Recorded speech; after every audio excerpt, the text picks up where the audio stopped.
When you think of the Daytona 500, the great American race, what comes to mind? Just open up the file cabinet. You're going to get drawn to the classics. 1979, of course. Throws the block. Cale hits him. He slides. Donnie Allison slides. They hit again. They drive into the turn. They're hitting the wall. Even 1976. Oh! It's a straightaway. They did hit. Teddy smashes into the wall. 1988 was pretty special. Inside move, Bobby Allison holds him off. They come to the stripe, and the winner of the 30th annual Great American Race, Bobby Allison. Davey Allison is son in second. PW the next year. Oh, I won the Daytona 500. I won the Daytona 500. The Dale and Dale Show. We're gonna make it. Dale Jarrett's gonna win the Daytona 500. Oh, can you believe it? Way to go. 20 years of trying, 20 years of frustration.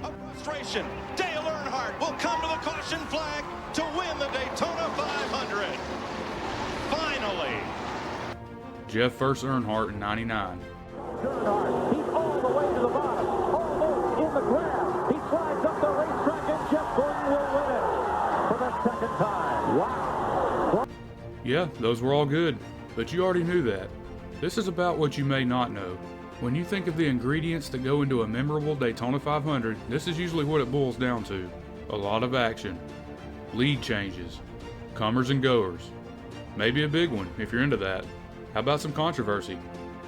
An under-the-radar winner that not many people saw coming. Yeah, this particular Daytona 500 had all of that, but no one ever talks about it, and it's time that changes. This is the story of the 2002 Daytona 500, the 44th running. Get your popcorn ready. And now for the most famous words in motorsports, the Grand Marshal of the 44th Daytona 500, Chad Holliday. Representing the employees of DuPont, drivers, start your engines!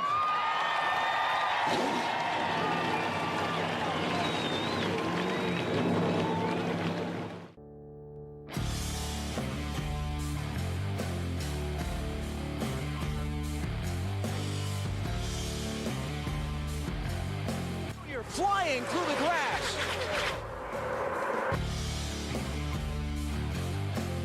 Oh my goodness.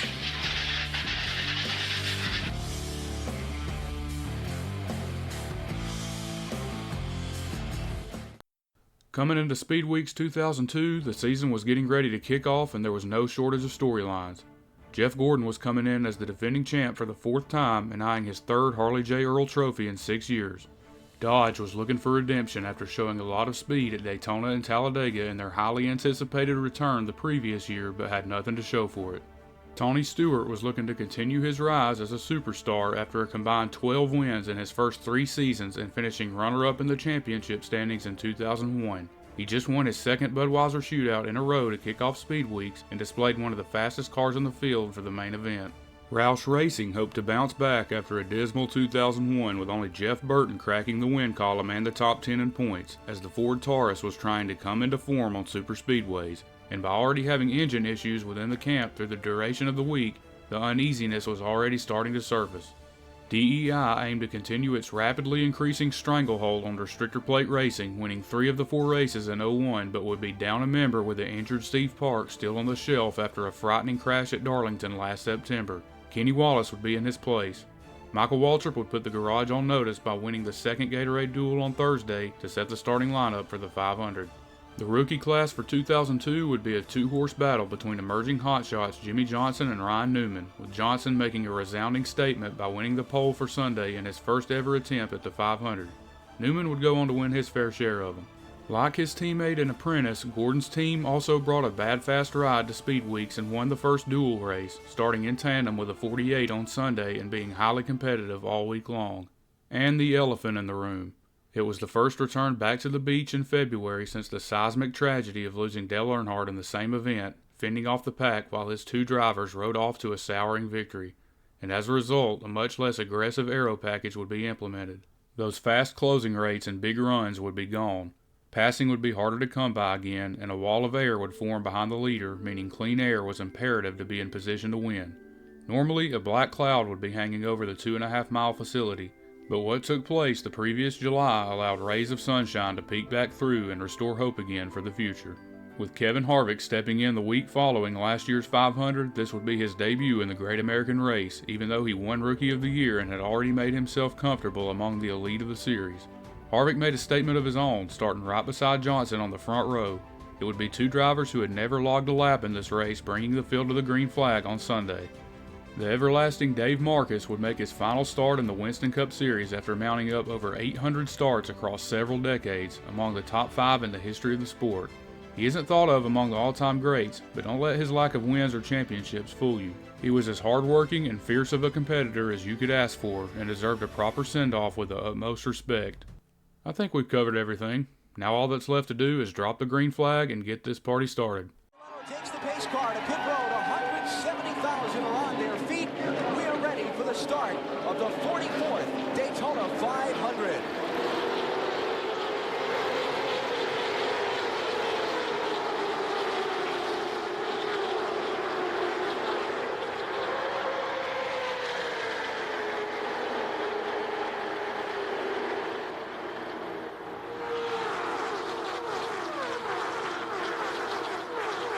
When I made the bold statement that this was the most underrated Daytona 500 ever, I don't want to sell you guys short. If this race had a flat start with nothing of note to write home about, most of you would be tuning out shortly. But the drama started almost instantly. I'm not messing around here. Tony Stewart is off the pace, the winner of the Bud Shootout. Finished second in the qualifying race, off the pace in turn 3. And a lot of people's pick to win this Daytona 500. It's only lasted 2 laps for him. Benny, Greg Zipadelli asked Tony on the radio, is it the motor? Is it the motor? He says, yep, it broke. Wow.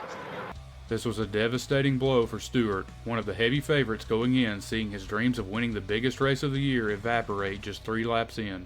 The Home Depot team would start behind the 8 ball on their journey towards the championship. Shortly after, the powerful tandem of Waltrip and Earnhardt Jr. would go around Harvick on the outside and assume position of commanding the race before most engines even got warm.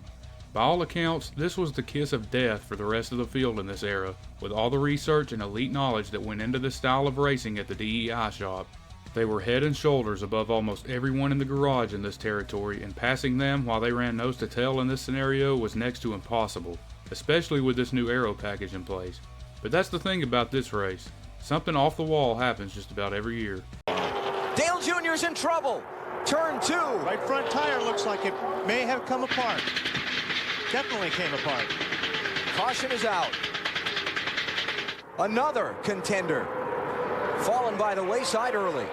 And Tony Uri Sr., the crew chief, is telling his crew what to do.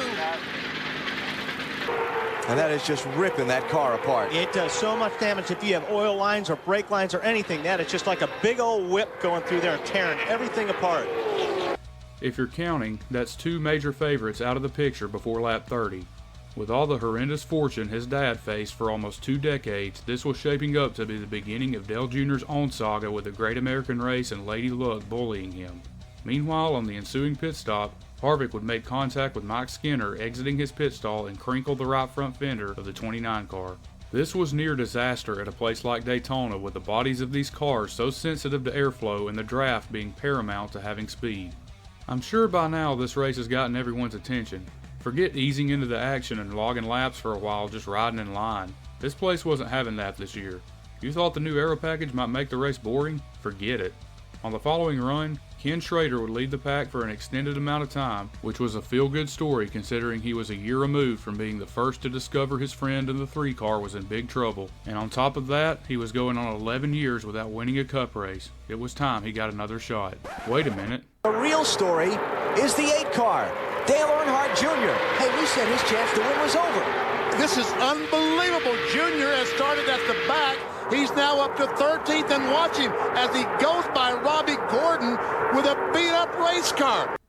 When I said DEI was the team to beat here, I wasn't screwing around. This is how masterful they were at plate racing. They could limp half a car into the top 10 at Daytona. Counting them out was a big mistake. Meanwhile, how was the pole sitter doing? Well, he was kind of struggling with the handling of the car and playing it safe back towards 30th. Safe to say they couldn't wait for the next pit stop. He was getting the full experience of being initiated into NASCAR's top series.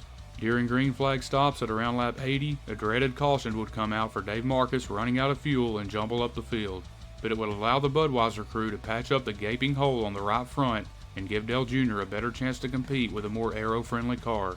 Finally, on the restart, a Dodge would lead the way with Sterling Marlin going around Bobby Labonte on lap 88. After a stellar 2001 campaign, he was looking to pick up where he left off and be a major player for the championship, and continuing to show some of the fastest speed of anyone at Daytona. The Silver Bullet seemed to be Dodge's best chance at glory this go-around. Oh, Earnhardt Jr. flying through the grass. Right rear tire down. Looks like the right rear is flat. Yep. Didn't hit anything, but he came tearing off the racetrack. He's got no brakes, he said. Wow. No wonder he was flying through the grass. Well, it just happened, but some bitch blowed a tire or something, broke it down, something. Watch him as he knows the right rear is flat. He decides to come down pit road. He said, whoops. He's got no brakes. I got no brakes. You don't get in the grass at speed often and not go sideways and over. Yeah, that's where the right rear blew. And yeehaw.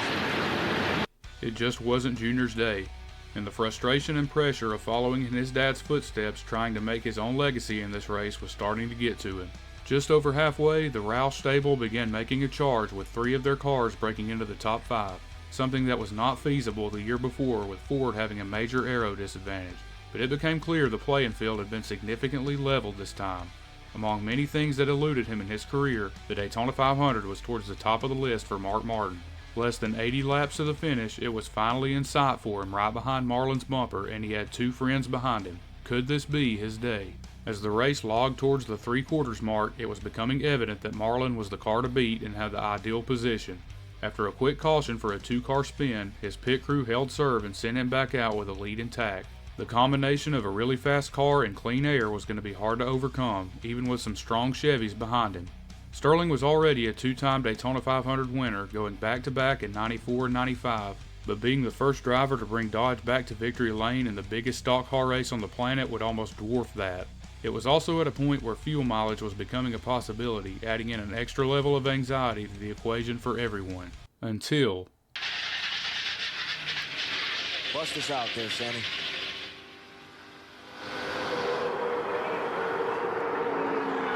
Back at Daytona, a massive accident down in Turn 1 has claimed at least 15 cars. It started up toward the front of the field. You see the carnage scattered in the corner. Kevin Harvick trying to put on an aggressive block to stay in line in front of Gordon would trigger what every team fears and every fan anticipates. The contact sent the 29 into the oncoming field in Turn 1 and collected a large chunk of it. Among those involved were Matt Kenseth, who had a potential strong finish unfolding for Roush, Ken Schrader, who had a stellar showing early by leading a ton of laps, the battered remains of Dale Jr.'s 8 car along with his teammate Kenny Wallace. Jerry Nadeau, Ricky Rudd, Bobby Hamilton, and John Andretti, among others, would have their days cut short. It ended up tallying close to 20 cars in total, but you know someone who missed it? The 22 car of Ward Burton, another Dodge, by the narrowest of margins. He led the most laps the year prior in this race and was looking for redemption after being caught up in the infamous big one that included the violent Tony Stewart flip. After skating by this one unharmed, he radioed to his crew chief Tommy Baldwin, "We just got our shot." On the following restart, the top 6 leaders stayed out while everyone else ensured themselves they would make it on fuel, and the action only intensified as they approached 40 to go. With 39 to go, the young Kurt Busch would make a bold move and undercut the stout Coors Light Dodge for the lead and get his Ford out front, suddenly leading the charge in just his second Daytona 500 and trying to salvage the day for Jack Roush. As the race wound down to 30 to go, Kurt had to like what he was seeing with the field settling down a bit and lining up behind him. But in reality, he was becoming a sitting duck with plenty of fast cars and veterans behind him. He also stayed out under that last caution, meaning most of them had a tire advantage over him. It was only a matter of time before he was left hanging. Michael Waltrip was hot on his heels looking for back-to-back 500 wins, with this one being a lot sweeter. But a spin by Jimmy Johnson, who was also involved in the big one, compounded what was a forgettable debut for him despite winning the pole. A cut tire from the earlier damage sent him into the grass and by virtue changed the complexion of the finish as we know it.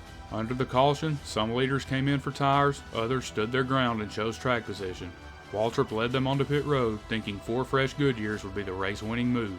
On the restart with 24 to go, Gordon and Marlin were back in the picture with all those cars pitting and got a big jump down the backstretch to overtake the 97 of Busch. Jeff's DuPont Chevy that had been in the very upper tier of the competition all week long had finally seen the top spot, and it might have been at just the right time. He led a 5-car breakaway that included Marlin, the rookie Ryan Newman who hadn't been heard from all day, the lucky Ward Burton having dodged the big one, and the wily veteran Mark Martin looking for his first 500. With under 20 to go, the rest of the remaining pack caught up to them and it became a high-speed chess game as everyone plotted when to make their move. The intensity cranked up once again, but then a new 5-car breakaway would surface approaching 10 to go. It seemed like Gordon had them right where he wanted them with that big wall of air behind him, protecting him from a possible charge by Marlin or anyone else. He had the speed to hold them off. All he didn't need was another caution. Trouble, Robbie Gordon. Caution is out. You knew it was coming. This race was too wild for an anticlimactic ending. The restart would come with 6 to go, seeming to be the last chance for anyone to put a move on the 24 with so little time left. With Marlin being aware of this, he laid back significantly, trying to get a jump on Gordon for the win, and as a result, the field imploded on the restart, getting stacked up, causing a pile-up in the tri-oval and once again slowing the action. But the attention quickly veered towards the front, where Marlin knew he had to make a move immediately given that wreck could end the race right there. Jeff panicked and swerved down for a hopeless block, turning himself in the process and scuffing up Marlin's fender. The field appeared to be frantically racing back to the line for what might have been the win, but that was quickly shot down after NASCAR decided to throw the red flag and clean up the mess to give the fans one more shot at a green flag finish. Among the cars involved in that initial pile-up, Jeff Burton, Rusty Wallace, and Michael Waltrip. Sometimes being conservative comes back to haunt you. Now, normally a red flag in NASCAR is boring. Just sitting around while the broadcast makes air filler content and trying to drum up as much hype and anticipation as they can. Everyone's just left hanging and waiting to get the race started back. But this wasn't just any old boring red flag. Sterling Marlin is jumping out of his car. He's going around to look at the right front fender. But, oh, he can't do that. You can't work on your car under the red flag. That's the NASCAR rule. That really just happened. Sterling Marlin did the unthinkable and not only assessed the damage he sustained from the contact with Gordon, but attempted to absolve it, which is kind of against the rules. The officials in the pace car instantly caught him in the act, and that boneheaded move effectively ended his chance at a third Daytona 500 victory. Was he peer pressured into it? Did he decide to himself? It didn't matter either way. He was sent to the back of the line. In the unlikeliest of outcomes, with the top two taking each other out of contention in the closing laps, it fell to Ward Burton. The stars were aligning for him and his team after missing the big wreck, and now he just needed a handful of laps to hold off a handful of cars for a life-changing win for Bill Davis Racing and Dodge. But behind him were a couple characters that haven't been identified at any point. In second, Jeff Bodine. Yes, that Jeff Bodine. In the latter stages of his career with a scrappy James Finch Racing, who didn't even put the headlight decals on most of his cars because he wasn't loyal to any manufacturer. In fact, he had already left to go out on his boat during the race, never fathoming an outcome involving his race car in a position to win. As for Bodine, he nearly lost his life here 2 years before in a harrowing Truck Series crash that at the very least seemed to end his career. But not only did he return to racing, he came back that same season. It would not be denied by factors out of his control. This team had to race their way in to even be here and was certainly not even shadowing the laundry list of possible contenders in this thing. Yet here he sat in second place with a 3-lap sprint to the finish and a shot at his second 500 win in the most improbable fashion you could think of. Behind him in third, Elliott Sadler. In just his 4th full-time season with the famed Wood brothers, he somehow finessed his way from 41st starting spot to where he is now. He just got his first career win the previous April and never could have imagined his day working out like this. He was looking to bring Glenn and Leonard Wood their first 500 win since 1976. On the restart, Sadler laid back and got a run to overtake Bodine and settled in behind Ward. As the pack got racy behind them, they pulled away a little more and it came down to those two. Dale Jarrett got a run on the outside in the tri-oval for one last push, but got spun out trying to block, and it was on from there to the checkered flag.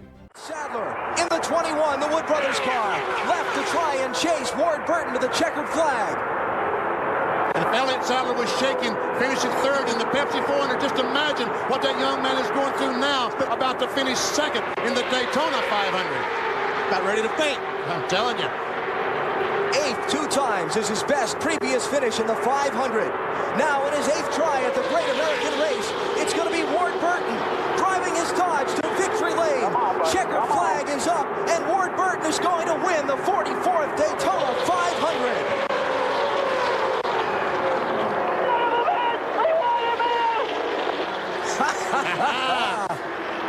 So how's that for a Daytona 500? The top 3 finishers had as compelling of a story as you could ask for, and Ward Burton was quite a surprise to some. But remember, he had possibly the car to beat in 2001, but as it does so often in these deals, circumstances out of his control took it from him. He got his redemption this time, and it fell in his lap. This was just his 4th career win, the less famous of the Burton brothers. His brother Jeff outdid him in the win column, but this is something he couldn't claim over Ward. An avid outdoorsman from South Boston, Virginia, specializing in true driver's tracks like Rockingham and Darlington, he conquered the world center of racing in front of millions. It wasn't Sterling Marlin or Bill Elliott, but Ward Burton who brought Dodge back to victory lane at Daytona for the first time in 3 decades. A true underdog story tied into a loaded list of them, which to me encapsulates one of the best Daytona 500s in modern NASCAR. Beyond the winner, the way the season panned out for the rest of the field was remarkable. Tony Stewart would go on to win his first Winston Cup championship despite blowing his engine on lap 3 and finishing dead last. Jimmy Johnson would recover from his abysmal debut to win 3 races that year and finish top 5 in points. Jeff Gordon wouldn't find victory lane again until late summer with a bump and run at Bristol past Rusty Wallace and ended the longest win drought of his career at the time.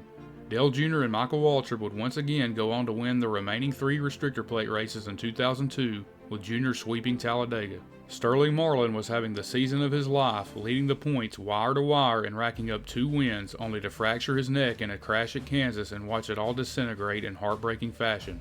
Roush Racing would bounce back in a big way, with Matt Kenseth having a breakout 5-win season and Mark Martin narrowly missing out on his first championship, having battled Stewart till the last race at Homestead. So what's your opinion on this race and where would you rank it?